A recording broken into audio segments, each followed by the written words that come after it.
SER Podcast. Estás escuchando el Abierto de Hoy por Hoy. Cada día analizamos las noticias más relevantes de la actualidad, las claves políticas, económicas y sociales, con las voces de los protagonistas y los distintos puntos de vista de nuestros tertulianos.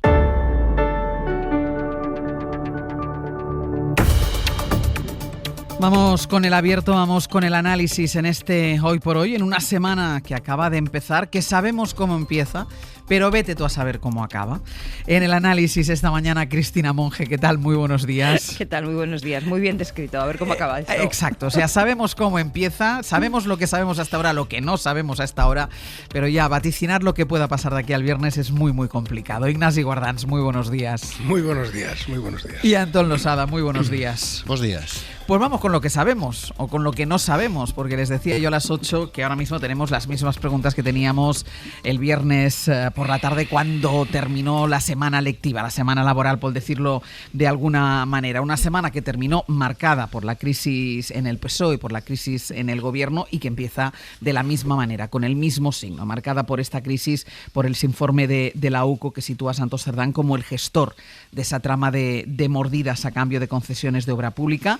Después de un fin de semana de reflexión, después de su comparecencia del jueves por la tarde, Pedro Sánchez se reúne, preside esta mañana la reunión de la Ejecutiva Federal para empezar con los cambios y medidas anunciados para hacer frente a esta situación. Guillermo Lerma, buenos días. Hola de nuevo, Ángels. Se espera que sea el propio Pedro Sánchez quien comparezca después de esa reunión de la Ejecutiva para hacer nuevos anuncios, más allá de esa auditoría externa de la que habló el jueves y más allá de esos cambios en la propia Ejecutiva, en la organización del partido, de los que habló también el jueves. Será el miércoles cuando también comparezca Pedro Sánchez en la sesión de control al Gobierno. No estaba previsto, pero se ha cancelado la agenda internacional que tenía prevista para ese día. Iba a estar en el Congreso para someterse a las preguntas el presidente del Gobierno.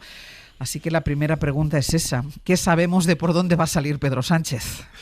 Pues el presidente hoy, como decía Sánchez, tiene previsto reunir a la ejecutiva de su partido. Va a ser la primera ya sin Santos Cerdán. Después va a comparecer ante los medios y va a iniciar esa ronda de reuniones con los socios parlamentarios para sondear su opinión y el estado de su apoyo. Ya el miércoles va a responder a las preguntas de los grupos en la sesión de control. La Moncloa lo que quiere evitar con todo esto es que se asiente la idea de que el presidente huye o se esconde ante la corrupción. Lo que va a trasladar al partido hoy es principalmente una idea que está decidido a seguir adelante y a demostrar que no todos los partidos reaccionan igual a la corrupción.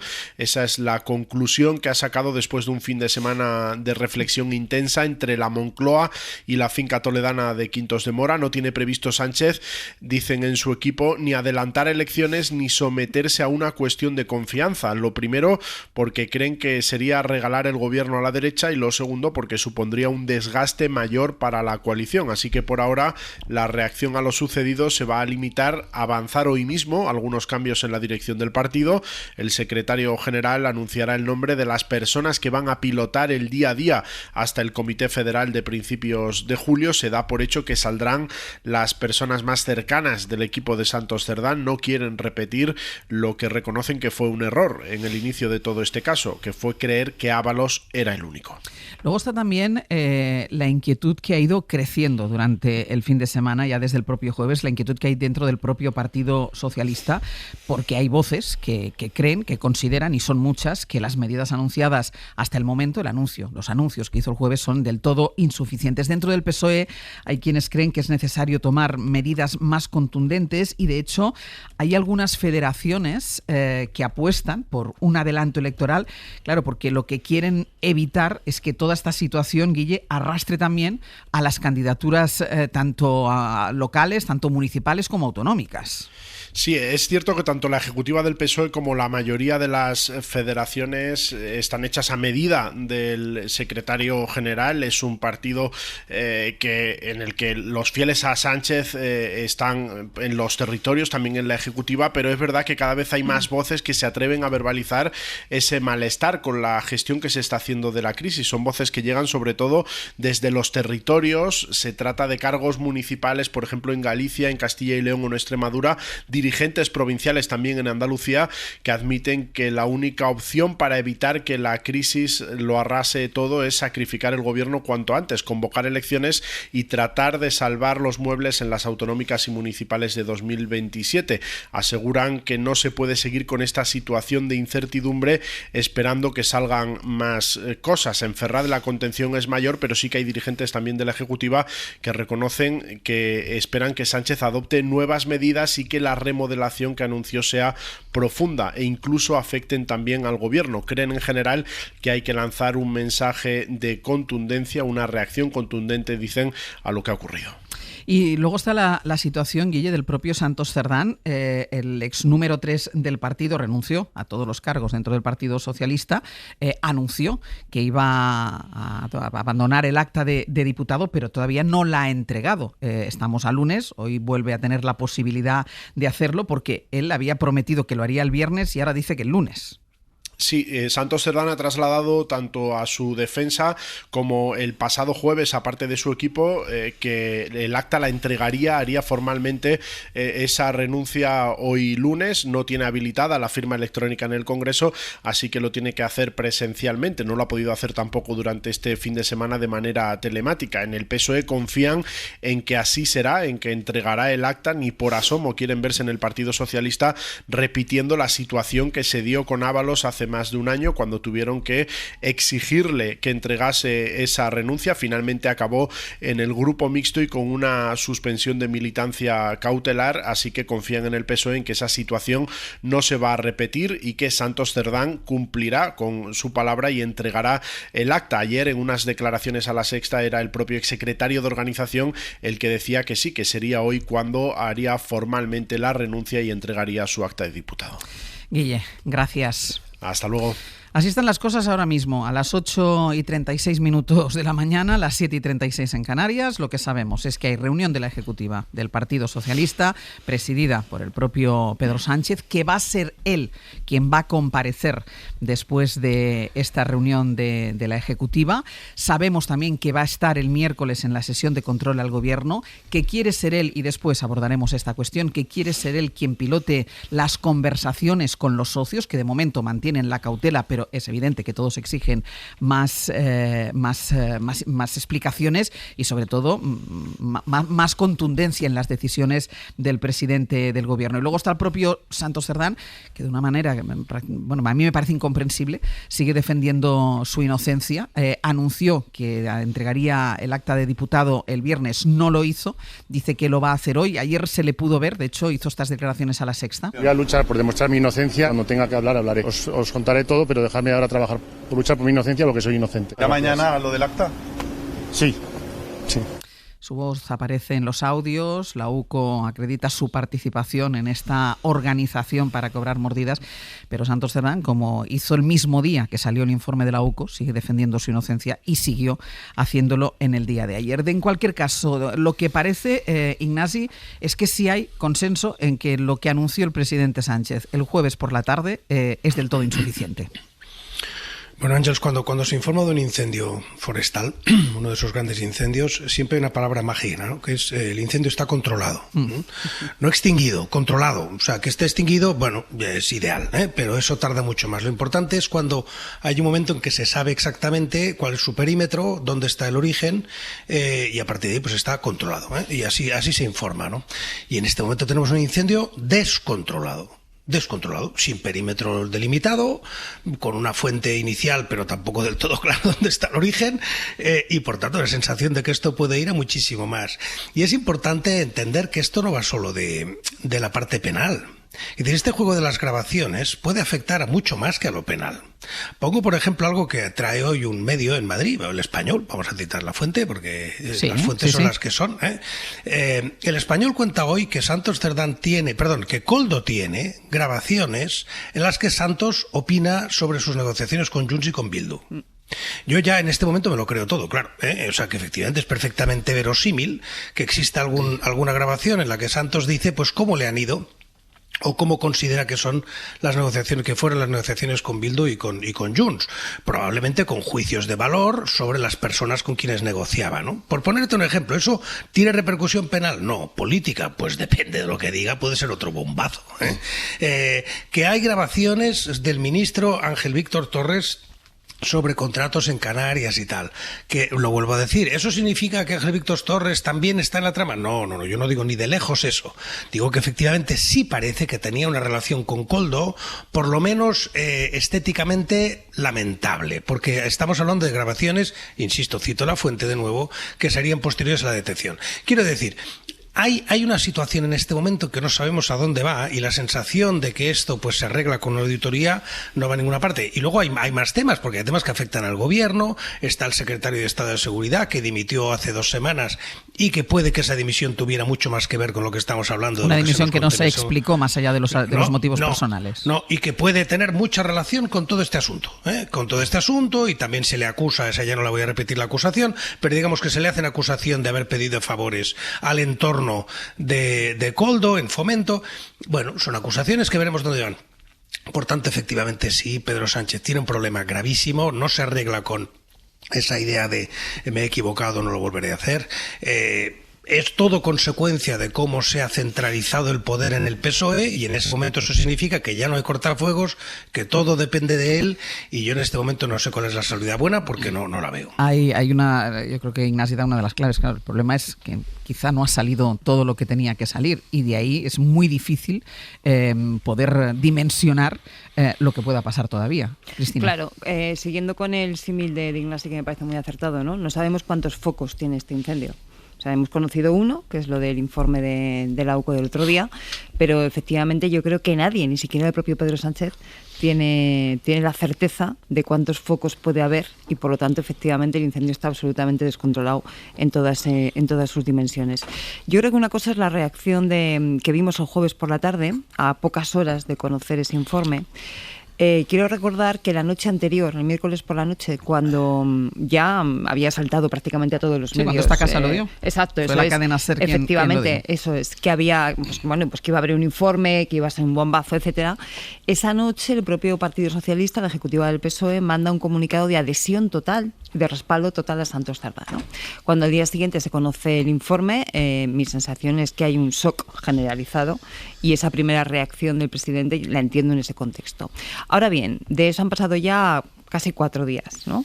Ha habido tiempo para conocer más informaciones, más detalles, escuchar los audios, que claro, una cosa es leer las transcripciones, otra cosa es escucharlo, ¿eh? Porque es tremendo, son tremendos. Efectivamente, es de ponerte los pelos de punta. Alimentar efectivamente esa sensación de que esto ha terminado aquí, o estamos ante la primera entrega de una serie que no sabemos cuántos capítulos tiene, ¿no? Entonces hoy creo que forzosamente Pedro Sánchez necesita dar un mensaje firme, contundente, sin ningún tipo de quiebro, que convenza y que dé confianza por lo menos a 3 sectores. En primer lugar, a su propio partido. Porque aunque es verdad que muchos de los mecanismos de contrapeso, ¿no?, de esas instancias de mediación que tiene que haber en los partidos, están muy debilitadas en el PSOE cuando no extinguidas. Bueno, el PSOE y en tantos otros partidos, que eso es otro tema. Pero aparte de eso, luego hay mucha gente que en estos momentos está pensando por su posición en su comunidad autónoma, en su ayuntamiento, y por su posible renovación o no, como concejal, como consejero, etcétera, etcétera. Por lo tanto, la revuelta en el PSOE yo creo que se está empezando a gestar. Si es que no, hemos ido viendo ya algunos elementos que hay que unir la fila de puntos y te sale, ¿no? Segundo, a sus socios, porque los socios es verdad que están siendo muy cautos, y yo creo que hacen bien siéndolos, ¿no? Como todos. Pero también es cierto que las mismas dudas que estamos planteando aquí las tienen ellos, y están comprometiéndose políticamente con este gobierno y con ese Partido Socialista. Y en tercer lugar, el conjunto de la ciudadanía. Yo creo que más que la reacción del jueves, que insisto, creo que está muy mediada por el momento, donde Pedro Sánchez se la juega es hoy. Porque es donde efectivamente tiene que convencer mínimo al partido, a los socios y a la ciudadanía, y tiene que hacerlo con toda la contundencia posible. En ese contexto que estamos diciendo de no sabe, yo creo que ni siquiera él sabe exactamente qué es lo que hay en el fondo y hasta dónde puede llegar. Antón. Bueno, yo creo que Pedro Sánchez está hoy, podría repetir aquella frase que hizo popular en su día Felipe González, que es: él es el problema y es la solución. al mismo tiempo, ¿no? Yo creo que está en una situación que es Mariano Rajoy, año 2018. Ha perdido el control de los tiempos. Él puede querer seguir, él puede querer resistir, él puede querer... No, pero es que ya no depende de él. Igual que ya no dependía la continuidad de Rajoy del propio Rajoy. Depende de lo que hagan sus socios y de lo que haga la oposición. Y en este momento lo que mantiene a Pedro Sánchez vivo, que yo creo que la noticia, el titular es Pedro Sánchez sigue vivo 4 días después, lo cual es preocupante. Cierto. Porque ya conocemos todos su leyenda. Hay 3 elementos que lo mantienen vivo. La primera, que no ha aparecido un P. Sánchez. Y mientras no aparezca un P. Sánchez, Pedro Sánchez tiene un hilo de vida. Como había en su época un M. Rajoy. No hay un P. Sánchez. Es que es más, ni siquiera aparece en las conversaciones. Y mira que son, ¿cuántos? 500 folios de informe. Sí, algo así. 500 folios. Hombre, a no ser que la UCO tenga un planteamiento tipo Netflix. Y lo vaya sacando por capítulos. Claro, y que cada capítulo sea más intenso que el anterior. Lo cual en términos judiciales sería bastante difícil de explicar. Pero bueno, oye, la justicia en España es como es y ya sabemos que es muy creativa a veces, ¿no? Pero de momento no hay un P. Sánchez. Es que ni aparece mencionado. Ni aparece mencionado en las conversaciones. Y eso es un muro que en el 18 estaba saltadísimo, y que en este momento no lo está. ¿Puede aparecer un P. Sánchez? Sí. De momento no ha aparecido. Ya veremos si aparece o no. Segundo, esto es un informe de la UCO, no es una sentencia. En el 18 había una sentencia. El informe de la UCO es lo que es demoledor, es tremendo, es catastrófico, pero es un informe. No es una condena penal. Y falta mucho para que haya una condena penal. Y el tercer elemento es que nadie ha presentado una moción de censura, que es, digamos, el otro elemento que nos falta aquí. Nadie la ha presentado y no parece que nadie la vaya a presentar. Con lo cual nadie va a poner a los socios en la tesitura de elegir. O nadie parece en este momento dispuesto a poner a los socios en la tesitura de elegir. Mientras estos 3 elementos se mantengan invariables, Sánchez seguirá siendo el problema, pero sobre todo seguirá siendo la solución. Porque, bueno, sí, adelantar elecciones. ¿Para presentar a quién?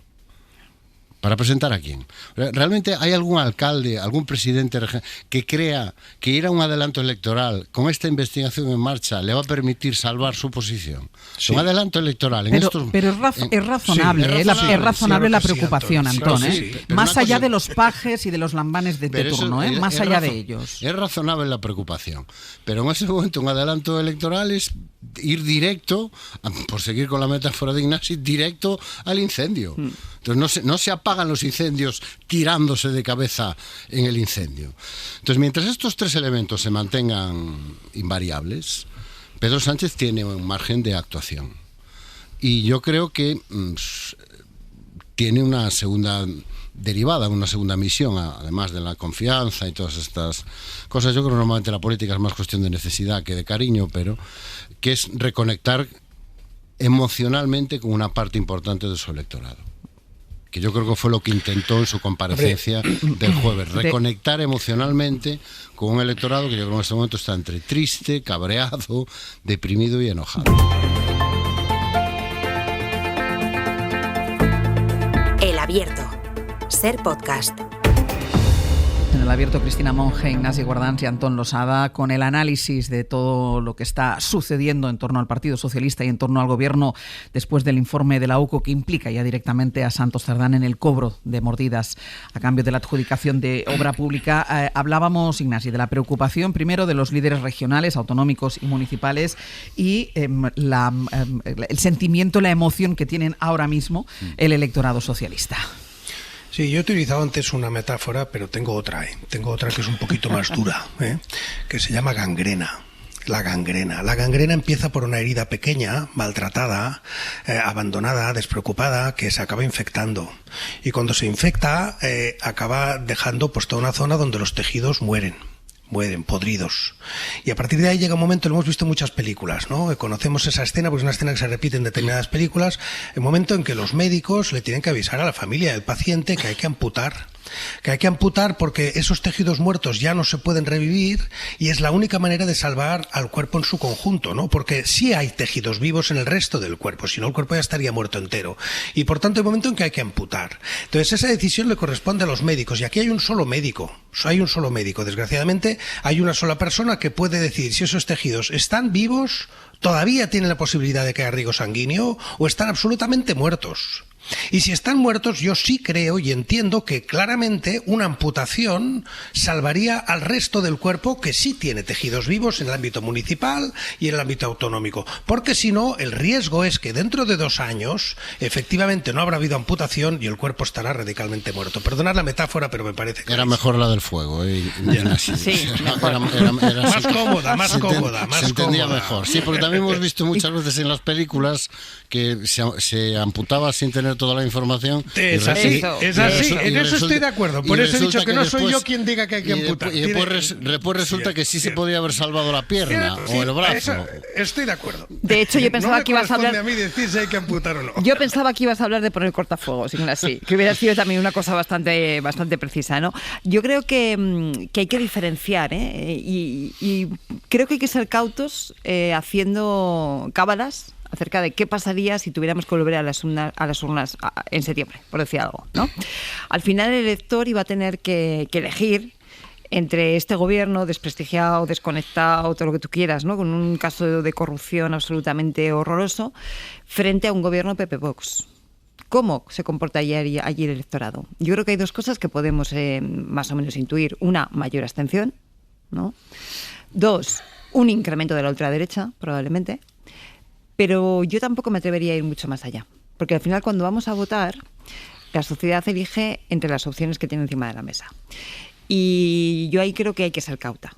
Primero, para ver cómo evoluciona todo esto. Y segundo, si eso pasara, que no lo sabemos, si eso pasara, en qué momento y en qué condiciones. Donde creo realmente que tiene ahora mismo un problema gordo el presidente Sánchez es en convencer a su partido, a los propios, ¿no? Dentro de cada una de las federaciones, y en convencer a los socios de que efectivamente tiene la situación medida hasta el punto de que da esa solución o ese mensaje firme que decíamos antes. Yo creo que en estos momentos hay 3 líneas rojas que si en algún sentido se sobrepasan, será muy difícil que se pueda valorar la continuidad del presidente Sánchez. Una, que es que en ningún momento aparezca nada en el que quede constancia que él lo sabía y miró para otro lado. Otro es que de momento no ha aparecido nada así. Otro es que esto no implique una financiación ilegal del Partido Socialista. Y el tercero, que va un poco en alusión a lo que decía Ignasi ahora, que esto se pueda perimetrar y no resulte que estemos ante un problema generalizado en diferentes ministerios o territorios, porque entonces efectivamente hablaríamos de otra cosa. Déjame que te diga una cosa, porque lo hemos aplicado esto muchísimas veces al Partido Popular. Claro. Una cosa son las responsabilidades penales, y esto es de lo que tú estás hablando, y otra parte es la responsabilidad política. Sí. Las 2 personas que ahora mismo abanderan la corrupción en el Partido Socialista, Santos Cerdán y José Luis Ábalos, son las 2 personas de máxima confianza del presidente del gobierno.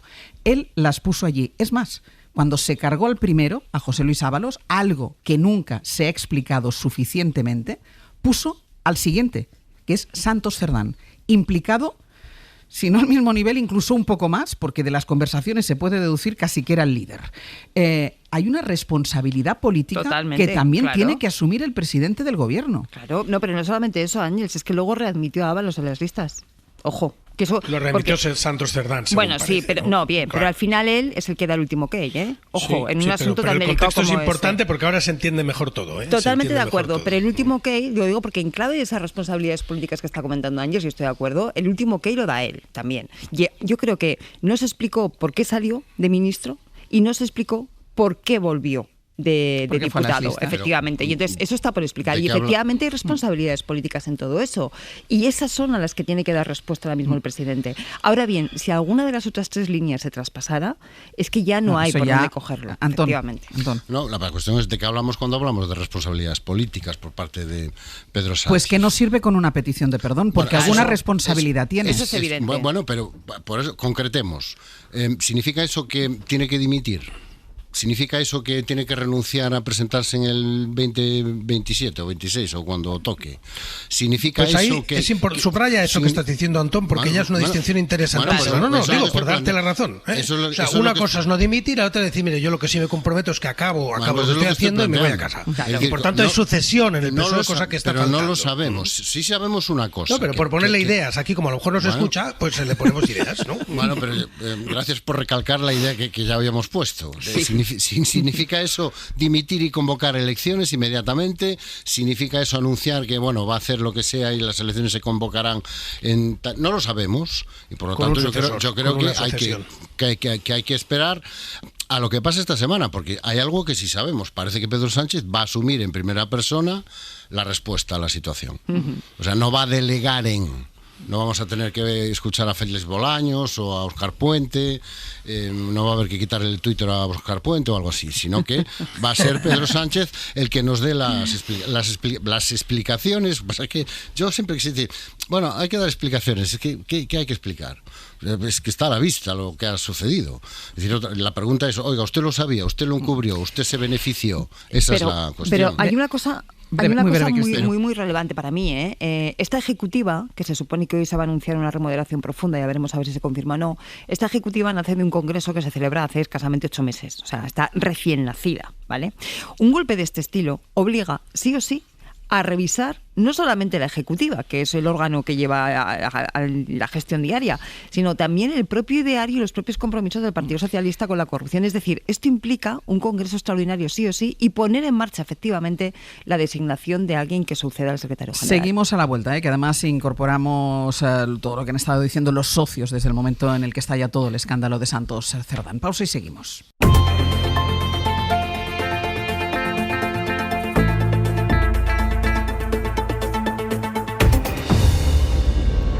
El abierto, Cristina Monge, Ignasi Guardans y Antón Losada. Vamos a introducir ya toda la información en referencia a los socios de gobierno y la reacción que han tenido al estallido de todo este escándalo, porque la semana pasada dijeron los socios que los informes de la UCO sobre Cerdán de momento no comprometen su apoyo al Ejecutivo, aunque exigen medidas contundentes y sobre todo lo que exigen son explicaciones. Josué Coello, buenos días. Hola Ángeles, ¿qué tal? Buenos días. Intentan los socios tomar distancias con el Gobierno, aunque por el momento en Sumar descartan una salida del Ejecutivo, pero el resto de socios, lo que podríamos denominar los socios de investidura, más críticos, esperan que el Partido Socialista dé explicaciones. Algunos, como Podemos, son especialmente duros y exigen la devolución del dinero robado, dicen, o Esquerra, que pide también una auditoría en el Ministerio de Transportes. Sí, por ejemplo, en Sumar esto ha caído como una bomba y la digestión está siendo complicada. Los de Yolanda Díaz saben que al estar dentro del gobierno pueden ser víctimas colaterales de este caso y por eso han pedido garantías de que todo se aclare.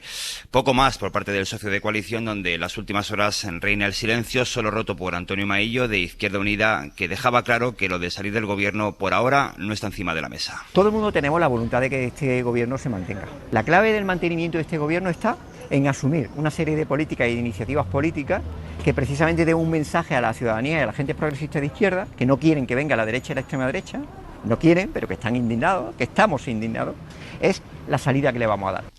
Y tú lo decías, aunque el resto de socios van a dar más margen para las explicaciones, no van a dejar caer al gobierno por ahora.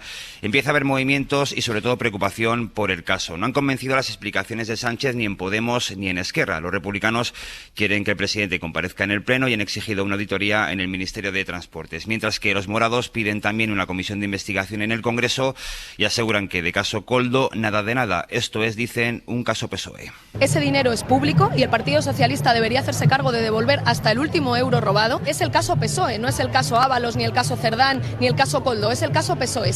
Y luego está el PNV, que es el socio al que todos miran por razones evidentes. Y aunque ha habido un ligerísimo cambio de discurso en las últimas horas, han hablado de una nueva fase de esta legislatura, exigen a Sánchez más explicaciones. Por ahora, en las cabezas pensantes de la formación no está la idea de dejar caer al gobierno y mucho menos, Ángels, la de apoyar ahora una hipotética moción de censura del Partido Popular. Josu, gracias. A vosotros. Y menciona aparte Junts. Bueno, en primer lugar, y ha salido aquí porque Santos Cerdán era su interlocutor. Fue él quien se ha entrevistado en más de una ocasión, ha sido él quien se ha entrevistado en más de una ocasión con Carles Puigdemont, con el líder de la formación, pero además porque ha demostrado durante esta legislatura que es un socio complicado, que le ha complicado cuando ha querido la posibilidad de acuerdos, de sacar adelante medidas que el gobierno consideraba fundamentales, y Junts se lo ha puesto muy difícil.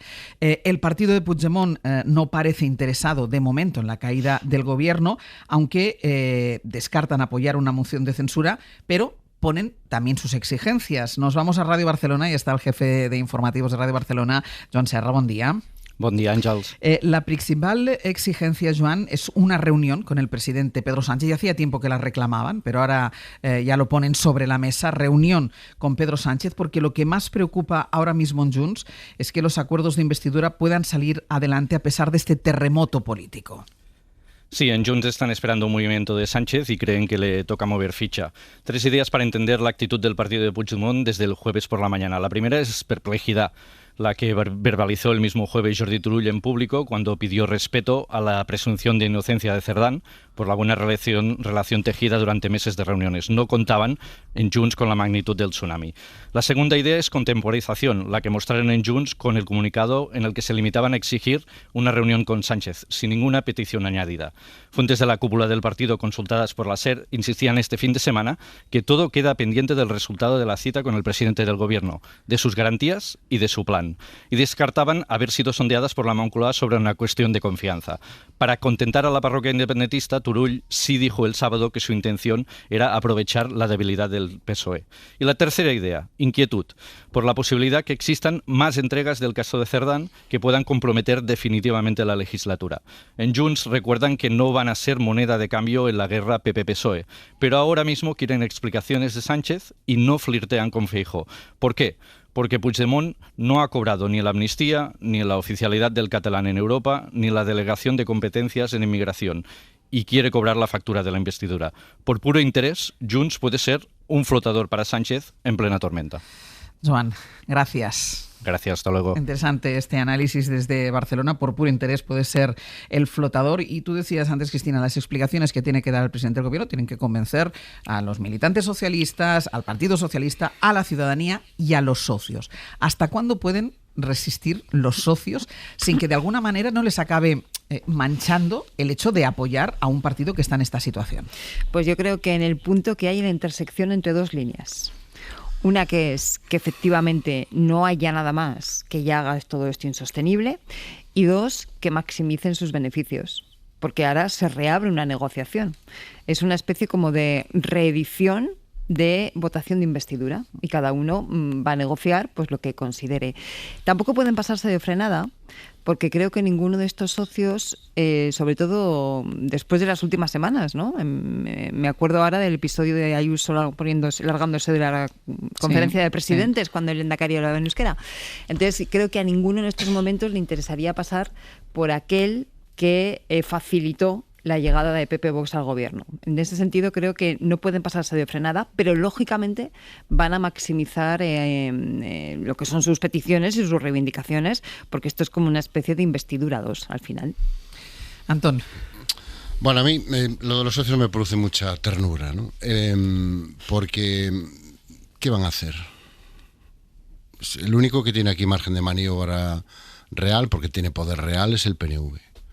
Los demás están en una situación en la cual están haciendo lo único que pueden hacer, que es ponerse exigentes. Yo creo que al Partido Socialista... Pero aunque no tengan poder, tienen los votos, ¿eh? Sí, claro. Bueno, pero ¿y quién abre la puerta a una moción de censura o un gobierno del Partido Popular y Vox? ¿Con qué argumento?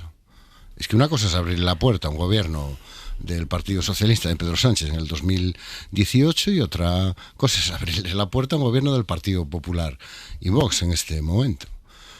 ¿Cuál de esos partidos? ¿Los partidos de izquierdas? ¿Con qué argumento? No, es para limpiar la corrupción. ¿Quién la va a venir a limpiar? ¿El PP? Que sigue dando sus ruedas de prensa de partido en una sede pagada con dinero B. Por cierto, solo lo que nos costó la sede en B, más de 1 millón de euros, es el equivalente a las comisiones que se repartieron los amigos, Ábalos García y Santos Cerdán. ¿Los partidos nacionalistas? Bueno, quiero ver yo explicar al Junts y al PNV, bueno, digamos ya Esquerra o a Bildu, lo de no, es por la corrupción. Hay mucha corrupción, entonces claro, como hay tanta corrupción, pues le damos le damos el mando al Partido Popular y Vox, que han demostrado a lo largo de su historia que son partidos incompatibles con la corrupción, como diría José María Aznar, ¿no? ¿Qué le queda a Pedro Sánchez? Yo creo que más que explicaciones, porque insisto, es que explicaciones, es que es muy evidente lo que ha pasado. Lo que te queda es una cura de humildad importante. A lo mejor el Partido Socialista debería dejar de enviar gente a los medios a decir que el Partido Socialista no hay espacio para los corruptos. Sí, hombre, sí, lo hay. Lo había y mira si llegaron alto los corruptos en el Partido Socialista. Y a presentarnos esto, es que a veces se escucha a alguno de los portavoces del partido, del gobierno, que han ido estos días por los medios y parece que están hablando de un nuevo éxito del Partido Socialista. Parece que te están contando una cosa que han hecho fantástica, que les ha salido muy bien y que demuestra lo incorruptible que es el Partido Socialista. Pues no, demuestra todo lo contrario. Y tendrá que ir al Parlamento, por supuesto, y allí tendrá que aguantar lo que se le diga. Y es la manera de que esto salga adelante. Pero yo insisto, yo creo que mientras no haya un P. Sánchez, el coste de apoyar o de facilitar, aunque sea levemente, que llegue un gobierno del Partido Popular /Vox para cualquiera de los socios es muy superior al coste que supone aguantar en este momento a un gobierno de progreso, al gobierno de coalición. Creo que mientras ese coste siga siendo superior, insisto, yo creo que en este momento ninguno de los socios tiene más alternativa que exigirle a Pedro Sánchez, efectivamente, que les abarate el coste de seguir manteniendo su apoyo, tomando las decisiones oportunas, haciendo los cambios, y sobre todo con un cambio de actitud. Es que yo creo que el Partido Socialista no acaba de entender que esto no se resuelve con un par de eslóganes y mensajes de que estamos muy bien y somos incompatibles con la corrupción. Déjame sí. Ignasi, que voy contigo. En el abierto, Cristina Monge, Ignasi Guardans y Antón Losada estábamos hablando de los socios de gobierno, de hasta cuándo van a poder mantener esta cautela combinada con la exigencia de explicaciones y de medidas contundentes. Ignasi. Bueno, primero es definir de quién estamos hablando, ¿no? Porque tratar a Yone Belarra y a Irene Montero como socios del gobierno me parece un juego de palabras, ¿eh? Porque si uno escucha cualquiera de las cosas que han dicho, creo que están muy lejos de ser socios del actual gobierno, ¿no? Y luego cada uno de los demás, pues que hay que analizarlos separadamente. Es decir, el PNV, pues gobierna con el PSOE, el PSE tiene, o sea, la situación es totalmente distinta. El caso de Junts, que es de quien acabará dependiendo esto, efectivamente, se pone la subasta a cero, empezamos otra vez, vamos a ver qué sacan, en ese corte, en esa crónica que habéis hecho, no ha salido como Turull dice, bueno, vamos a aprovechar la debilidad del PSOE. Lo ha dicho Turull ayer, o sea que efectivamente nuestro único objetivo es Cataluña, dice él, que no es Cataluña, sino su propia idea de Cataluña, recordémoslo, y a partir de ahí vamos a intentar aprovechar esta debilidad del PSOE. Entonces, si uno se plantea eso desde la perspectiva de Junts, yo no soy juntólogo, pero simplemente tengo la misma información que tenéis vosotros. Primera cuestión, ¿quién tiene más que ofrecerle a Junts en este momento, hoy, en junio del año 25? ¿El PP o el PSOE? Yo no lo tengo claro. Si uno piensa que lo que más le interesa a Junts es lo que ocurra en el Supremo, que lo que más le interesa a Junts es la vuelta de Puigdemont y que le levanten efectivamente a la vista de lo que puede acabar haciendo el Constitucional, pues que desde el Supremo asuman la situación y que le dejen volver a Puigdemont. ¿Quién tiene más posibilidades de influir en eso, el PP o el PSOE? ¿Qué interés tiene Junts desde esa perspectiva? Segundo, ¿qué le interesa más a Junts? ¿Que llegue al gobierno el PP hoy con Feijóo o que llegue dentro de 2 años, ya no se sabe si con Feijóo, y que quien llegue es quien tiene tanta alergia a las lenguas? Pues tampoco lo tengo nada claro. ¿Qué piensa Junts en eso? Por tanto, esta idea de que Junts en este momento teme totalmente la llegada del PP y se va a abrazar al PSOE, creo que no es verdad. A partir de ahí, ¿eso significa votar una moción de censura? No, es que para hacer caer a este gobierno no hace falta votar una moción de censura. Yo creo que hay que tener muy clara la situación. ¿Alguien cree que en Europa, en la actuación internacional de Sánchez, en su actuación, pues eso, en cualquiera de los frentes en los que tiene que estar, además de legislativos, si todos los demás se quedan en una especie de política de brazos cruzados? Decir, oiga, esto es su problema y ahí se queda. No vamos a votar al PSOE, perdón, al PP, pero tampoco le vamos a estar apoyando, y tenemos un gobierno en minoría, sin apoyo parlamentario, sin que nadie dé la cara por ti, con grabaciones, como decíamos antes, porque todo es parte del mismo paisaje, con grabaciones y declaraciones, etcétera, cada 2 días, sin presupuestos y así hasta el año 27, hombre, por favor. O sea que es que ese escenario no se va a dar. Bueno, pues justamente por eso, Antón, te digo que lo que tienen que hacer los socios, las opciones de los socios no son... Un momento, Antón, y ya de rebate. Termina Ignasi. Yo no creo que esto se plantee en decir, ¿usted va a votar a Feijóo en una moción de censura o no? No, simplemente o usted apoya a Sánchez o ha terminado este gobierno. Antón, espera, que Cristina había levantado la mano antes de irnos a publicidad y voy contigo ahora, Antón. Bueno, yo creo que eso no va a pasar por la sencilla razón de que no le veo a Feijóo con ninguna ganas de presentar esa moción de censura.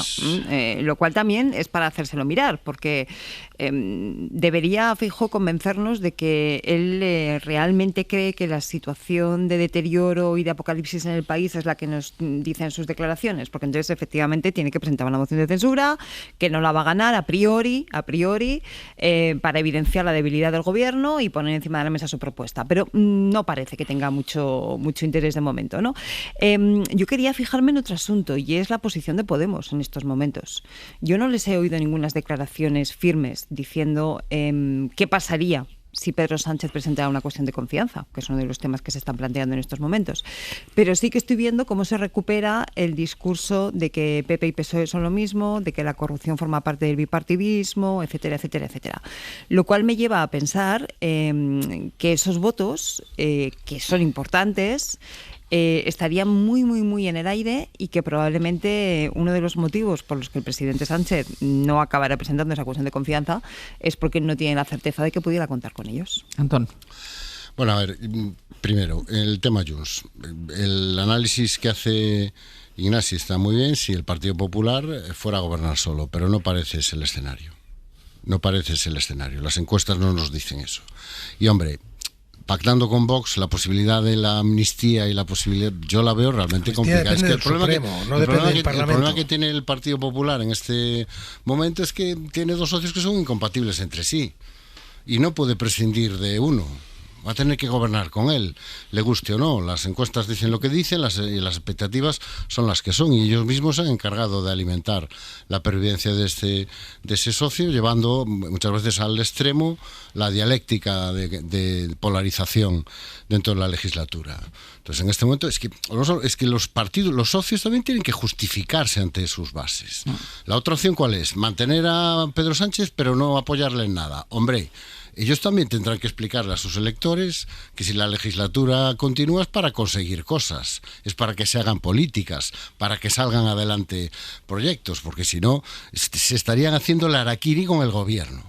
O sea, mantener este apoyo en el que no te apoyo en nada y yo no me comprometo nada contigo y no sacas nada adelante es hacerse directamente el harakiri junto con el gobierno del Partido Socialista. Yo por eso digo, es decir, yo creo que en este momento lo que necesitan tanto el PSOE como sus socios es recuperar la conexión, la credibilidad con las personas que se sienten identificadas con este gobierno y con sus políticas.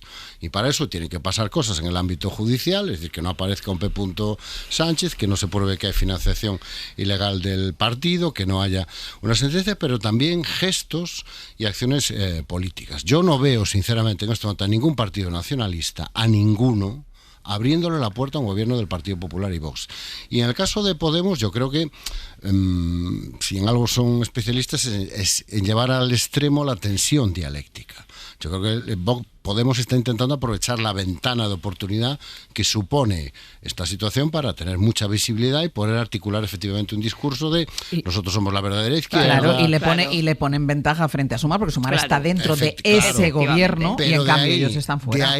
De ahí a perder esa ventaja que ahora tienes, forzando tú ir a unas elecciones, Bueno, oye, la política española últimamente es tan creativa que yo ya no descarto absolutamente nada. Evolucionemos la idea de lo que va haciendo el Partido Popular, que de momento se resiste, de momento ya lleva tiempo, se resiste a la presentación de esa moción de censura. Lo que va haciendo es focalizar a Pedro Sánchez, es decir, ponerlo en el centro de toda la trama. Ya lo hacía antes de que conociéramos este informe de la UCO sobre Santos Cerdán. Le marca como una pieza clave, le acusan de conocerlo todo, de haberlo tapado, y por eso exigen que dimita. David Junquera, buenos días. Hola, buenos días. Pero claro, tienen un ojo puesto en todo esto y miran de reojo. Vamos a decir, los dos ojos puestos en Pedro Sánchez y miran de reojo su propio Congreso, una cita ante la que ya la semana pasada se vieron las primeras divergencias entre Feijóo y la presidenta madrileña, Isabel Díaz Ayuso.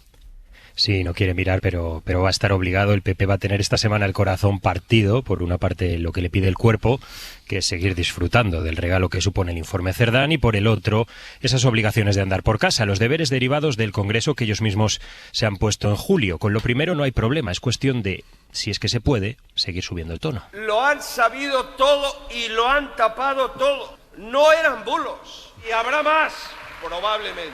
A la mafia solo se le puede llamar mafia. Que se vayan preparando en el gobierno, porque han despertado una reacción cívica sin precedentes en el pueblo español. La estrategia del PP pasa por esperar, dicen, que siga el goteo de corrupción chusca. Mientras tanto, van a criticar a Pedro Sánchez por su actuación, dicen que ha sido insuficiente y arrastras, y van a tratar de seguir abocándole al Congreso. Que comparezca y anuncie las decisiones voluntariamente, o forzaremos la votación el martes y a ver qué dicen sus socios.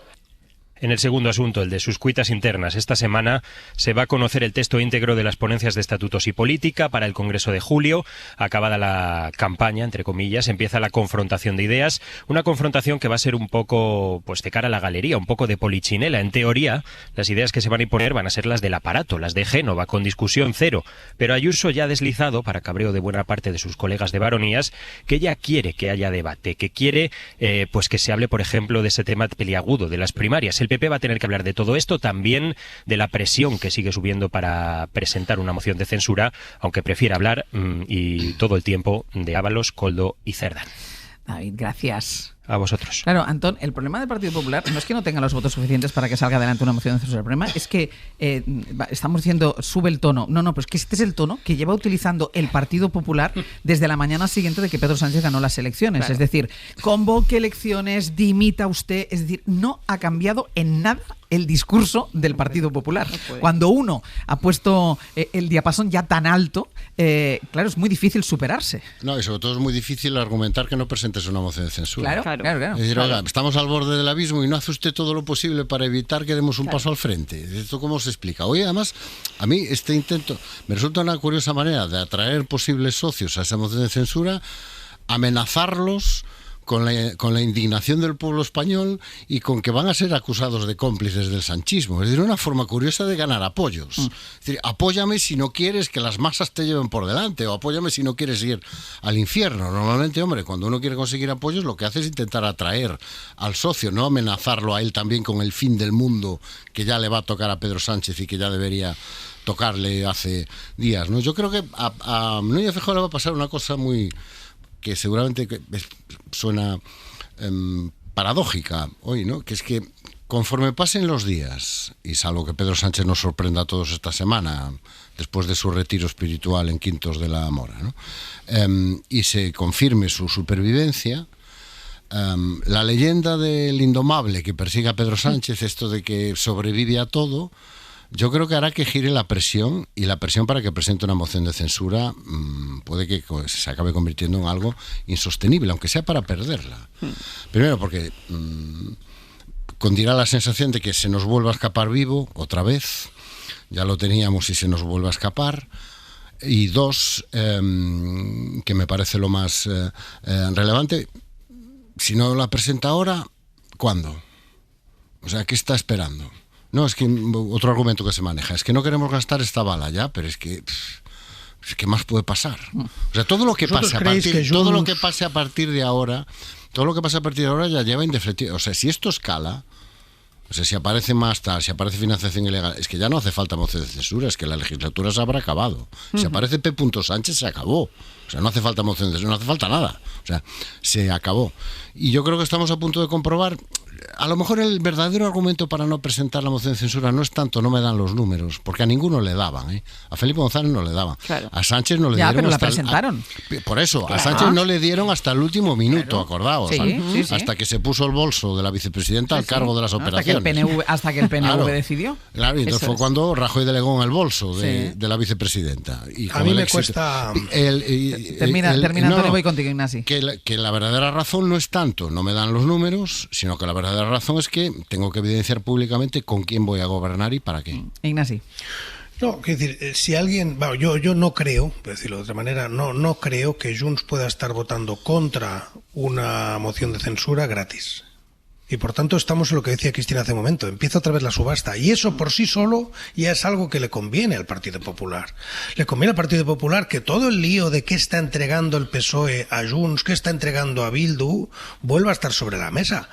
Que esté totalmente sobre la mesa. Y por tanto, efectivamente, claro que tiene razones el Partido Popular para presentar una moción de censura. Las tiene por las razones que habéis dicho vosotros, las tiene porque pone en este momento a Feijóo como líder de una alternativa, etcétera, etcétera, desde su perspectiva, pero además porque yo no me creo, por mucho miedo que tengan a la extrema derecha, que esos supuestos socios, ya digo, he escuchado a Irene Montero, he escuchado a Yone Belarra, he escuchado a los de Junts, yo no me creo que vayan a ir a un pleno de moción de censura y voten por Pedro Sánchez gratis. Claro. No lo van a hacer y por tanto van a pedir un montón de cosas mientras estamos negociando con la OTAN, mientras vamos a tener el 5%, mientras la amnistía no se ha aplicado, mientras el... No, si no hace falta que voten por Feijóo, basta que se abstengan todos, basta que no estén el día del voto, basta que hacen... Nunca. Oye, Antón, estamos haciendo cábalas de todo tipo, me parece muy bien. Yo solo digo que el escenario de que si uno presenta la moción de censura, todos los demás van a repetir sin más el escenario de votación de hace unos años, creo que no es verdad. Y no se corresponde a la realidad. Cristina. Nadie dice eso. Claro, pero es que estamos en eso. O sea, estamos en ver en estos momentos tanto una cuestión de confianza como una moción de censura que requeriría a cambio por parte de cada uno de los socios. Justamente ¿Y quién gana más con eso? ¿Y quién gana más en eso? Y por eso, claro, y por eso creo que acertamos cuando decimos, ojo, que todo el mundo va a intentar maximizar sus beneficios sin pasarse de frenada. Porque luego, efectivamente, también tiene que justificar ante los suyos lo que está haciendo y lo que no. Pero se vuelven a repartir la baraja, se vuelve aquí a abrir todo. En un momento muy delicado, donde además el PSOE también ha sufrido ya un desgaste por lo que por parte de algunos sectores se consideran cesiones excesivas, ¿no? Para algunos socios, fundamentalmente en la cuestión de Cataluña. Entonces, los equilibrios son muy débiles en todo esto, son muy de último minuto, además. O sea, si se diera cualquiera de esas situaciones, yo creo que sería en los últimos segundos donde algunos acabarían decidiendo el voto. Mira, dejadme que cerremos este asunto con algo que les estamos contando desde las 8 de la mañana aquí en la SER, y es la existencia de un documento llamado no P. Sánchez, sino M. Fomento, del Ministerio de Fomento. Nos vamos acercando. Creo yo que es Ministerio de Fomento, no lo sé, porque los M. puntos nunca se... A lo mejor es M. puntos son ministerios. A lo mejor es Mariano de Fomento. Pues no lo sé todavía, pero bueno, el hecho es que el documento se llama M. Fomento, que recogía una lista de nombres que Koldo entregó a un directivo de Acciona, que es la empresa que aparece en los informes de la UCO como parte de esta trama. Isabel Vega, buenos días. ¿Qué tal? Buenos días. Es una lista elaborada tan solo 3 días después de que Ábalos tomase posesión como ministro y cuya finalidad era colocar a esas personas en puestos clave para la adjudicación de la obra pública. Sí, este es otro de los hallazgos de la UCO, este no es sonoro, está por escrito y arranca 3 días después de esa toma de posesión de Ábalos en el Ministerio de Fomento. Su asesor le envió a un directivo de Acciona un listado de nombres para puestos clave en estas adjudicaciones de obra civil. Estamos hablando de la Dirección General de Carreteras, de las subdirecciones de conservación, de construcción de AENA. Bueno, pues en ese documento, arriba a la derecha, pone en mayúsculas Santi, que es como Koldo García solía llamar a Santos Cerdán, cosa que hemos aprendido de los audios y de los WhatsApps estos días. Pues ese mismo documento, con anotaciones ya en rojo, sin la marca de Santi, pero sí con anotaciones y comentarios, se lo devolvió Santos Cerdán a Koldo García una semana después. Anotaciones del tipo importante o ojo esto. Era 16 de junio y Santos Cerdán comentaba en ese hilo de la conversación: se han hecho varios nombramientos, como no podamos meter alguno, nada será posible. El día 19, después de comentar que era consciente de que Ábalos estaba siendo muy presionado con este asunto de los nombramientos, volví a la carga y mandó un mensaje que alude ya al recién nombrado ministro. Tiene que entender que tiene que hacer caso a una cosa que le doy, si no, se complica muchísimo. Bueno, pues el día 20, un día después, quedaron los tres a desayunar y después Santos envió a Koldo García la foto de una lista ya manuscrita de nombramientos, parte de los cuales acabaron de facto en el Ministerio de Transportes, como el director general de Carreteras, que hoy está en el foco de la investigación. La UCO destaca dos cosas. Por un lado, la insistencia de Santos Cerdán en colocar a gente en puestos clave, pero por otro lado, el papel de ese directivo de Acciona, que está relacionado con los dos, con Santos Cerdán y con Koldo García, desde hace una década, en los tiempos de Navarra, en un supuesto sistema de cobro de mordidas por adjudicaciones que se habrían maquillado con facturas falsas de un bar de Pamplona, el bar Franqui. Isa, gracias. A vosotros, buen día. Dos cosas. La primera, que Santos Cerdán siga defendiendo su inocencia con cada documento que sale, que le compromete más. No solo le compromete, es que le ponen la cabeza de la organización. Eso es lo primero.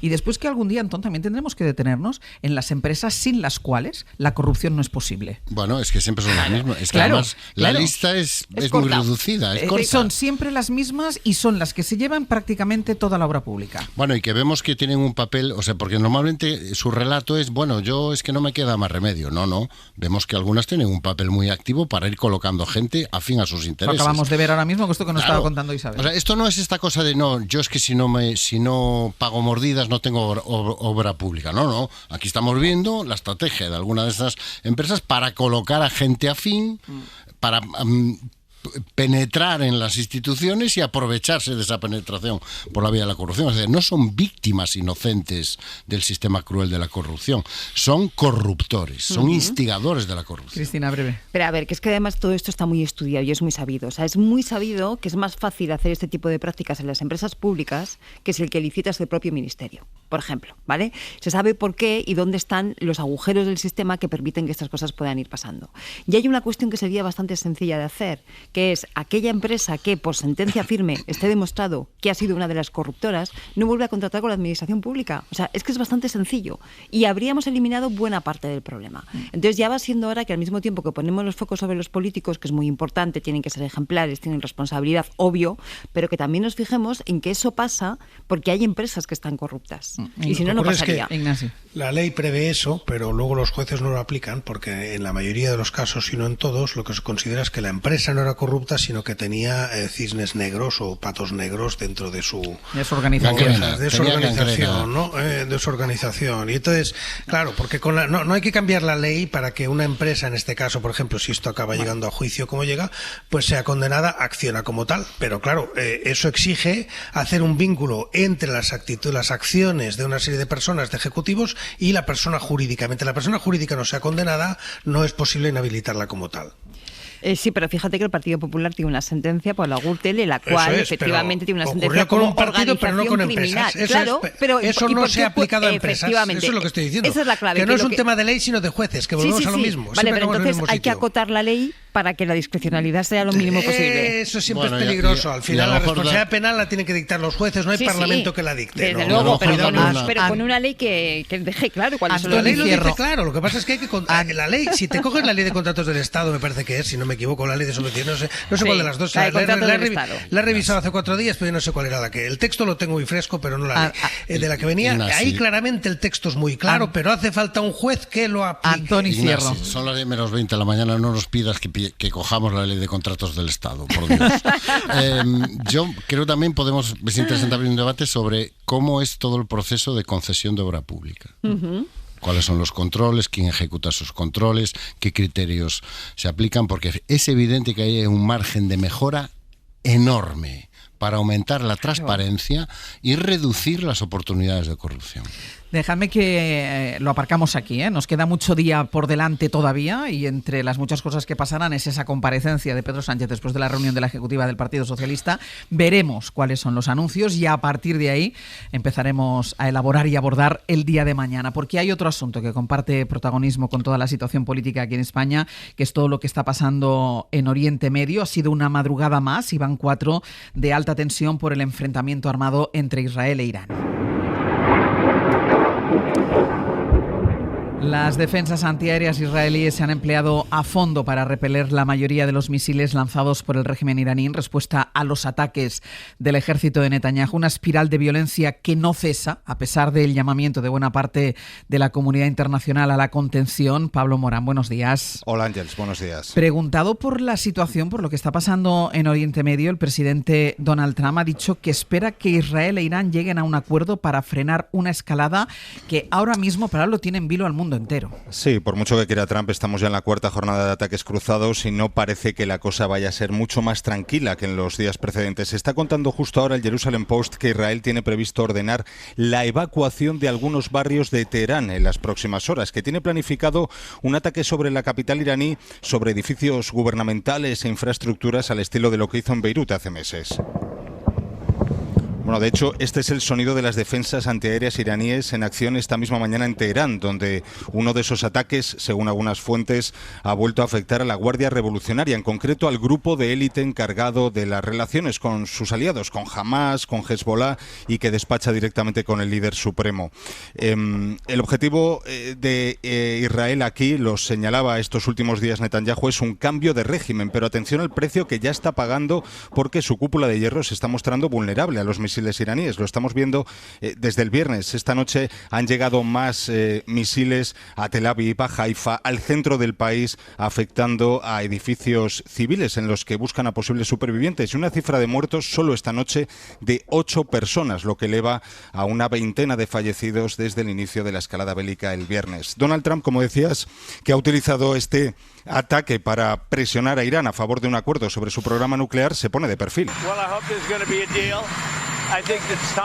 Esta noche simplemente ha dicho que espera que haya un acuerdo, aunque también dice que ambos países van a seguir luchando y, como te decía, todo apunta a que lo harán. Recordemos que el viernes Netanyahu dijo que la operación contra Irán iba a durar días. Algunas fuentes decían que incluso 2 semanas. Pablo, gracias. A ti, hasta luego. En Israel está el enviado especial del país, Luis de Vega. Luis, buenos días.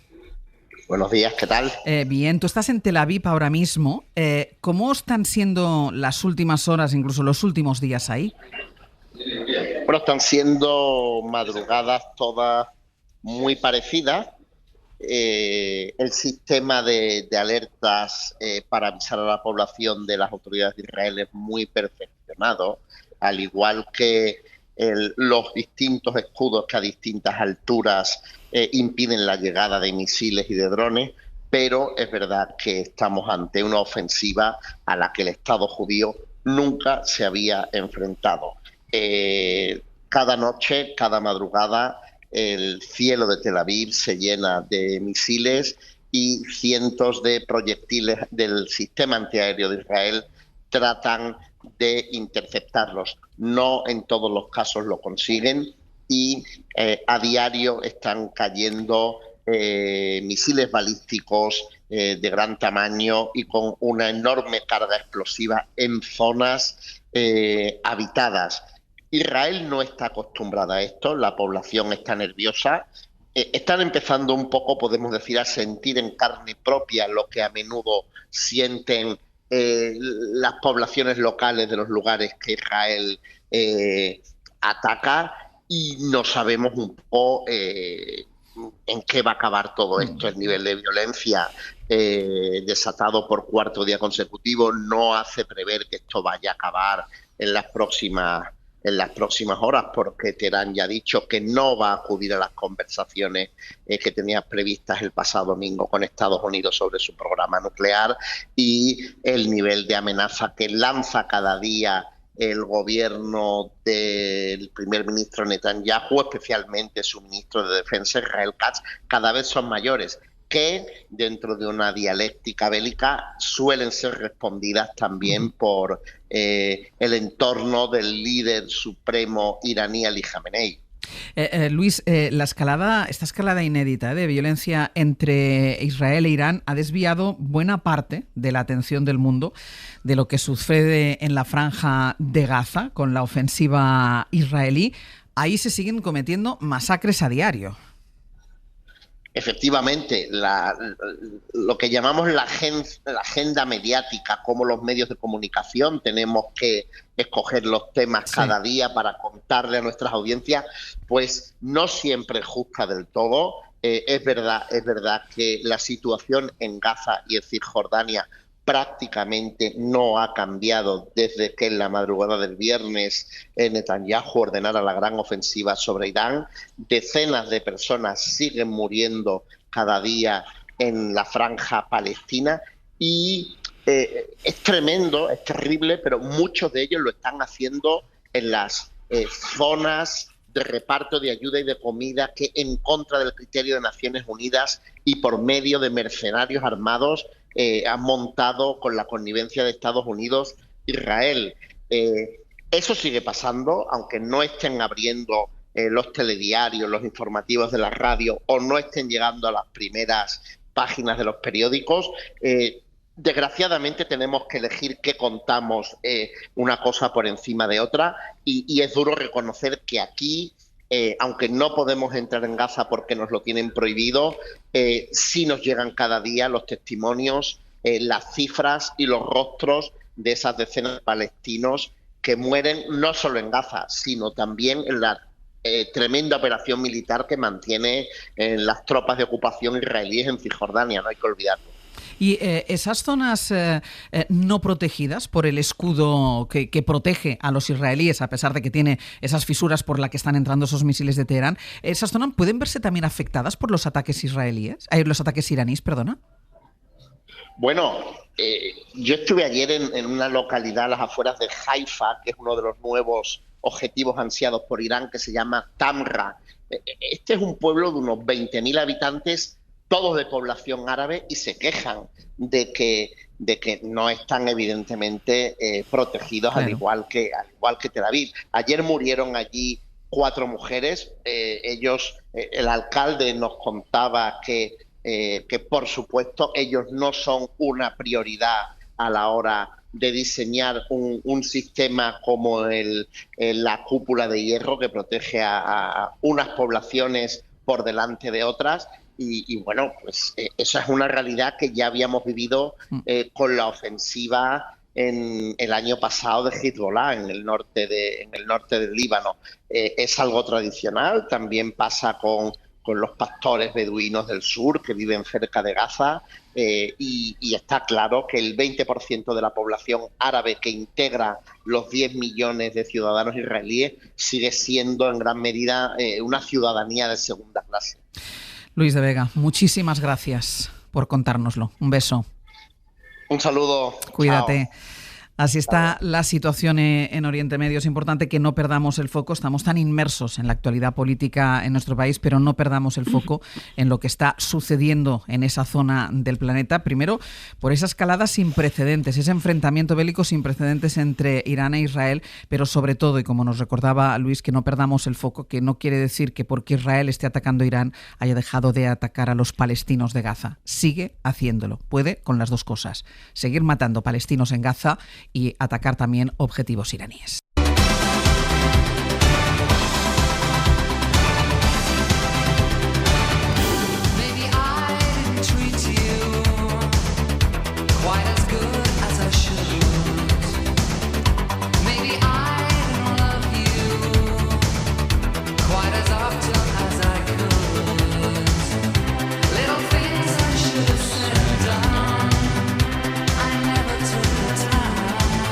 Esta también te gusta, Antón, ¿no? You were always on my mind. You were always on my mind. Pepe Rubio, Sergio Castro, buenos días. Venga, contadnos si os deja Antón, claro. Venga, sobre Antón vamos a ir diciendo que hace mucho calor, que se piensa peor, razón de más para llamar al 900 100 800 y pedir auxilio a Voz Pop. A él también le afecta el calor, ¿eh? Sí, pero él es clarividente. Sí, siempre está lúcido, es verdad. Siempre está lúcido. Tiene esa virtud. Así que llamen al 900 100 800 para todas las dudas, inseguridades, incertidumbres que tengan, que se las va a tratar de solucionar Voz Pop. Después, en la dupla con Rafa Cabeleira y Galder Reguera, hablaremos de ese ascenso a Primera División, 1-0 para los de Ana Usle, que es así como llamamos al Mirandés en el Hoy por Hoy. Vamos a ver qué pasa. Ha empezado el campeonato mundial de clubes. Bueno, han empezado a marcar goles como si no hubiera un mañana. Mal para el Auckland City, que perdió 2-0. No le fue mejor al Atlético de Madrid, que perdió 4-0. El miércoles debuta el equipo de Xavi Alonso, no es fácil decirlo. Y pudiendo hablar de todo eso, nosotros lo que vamos a hablar sobre todo es de las mascotas de los equipos de fútbol. Esas mascotas son tremendas. Ese es un tema muy delicado que no podemos dejar por fuera. A ti te parecen un horror también, ¿no? A mí es que me dan miedo. Ya, pues una cosa como creepy. Pero te diré que hay gente que le gusta, ¿eh? Hoy hablaremos de eso. ¿Qué más? Bueno, el artesano Pablo Ortiz de Zárate viene a las 11 y nos va a hablar de William Adolph Bouguereau, el pintor más famoso del siglo XIX y su cuadro más popular. Ese va a ser el tema del artesano. Y en Mitos 2.0, pues este señor que está a mi lado y yo, vamos a hablar del consumidor de deportes es asocial. Ese es el mito a desmontar hoy. Es asocial. Esa gente que se pone el chándal y se pone delante de la tele a ver todo lo que den. ¿Qué es Alcaraz? 5 horas y media en el sofá. Venga. ¿Qué es un Madrid-Barça? 2 horas. ¿Quieres llamar a Antón Losada como aludido? No, yo soy un reconocido social. Vale, perfecto, pues ya está. Yo soy the living proof de que el mito es verdad. ¿Pero te pones el chándal, Antón? No, tanto. Soy una social con estilo. Elegante, una social elegante. De momento, 900, 100, 800 para que le consulten a Bob lo que ustedes quieran y lo que ustedes consideren. Cristina Monge, Ignasi Guardans, Antón Losada, hasta la... Bueno... Vamos a ver si esas... Vete tú a saber, ¿vale? Vamos a ver. Hasta la próxima. Un beso. Hasta luego. Un abrazo. Para no perderte ningún episodio, síguenos en la aplicación o la web de la SER, Podium Podcast o tu plataforma de audio favorita.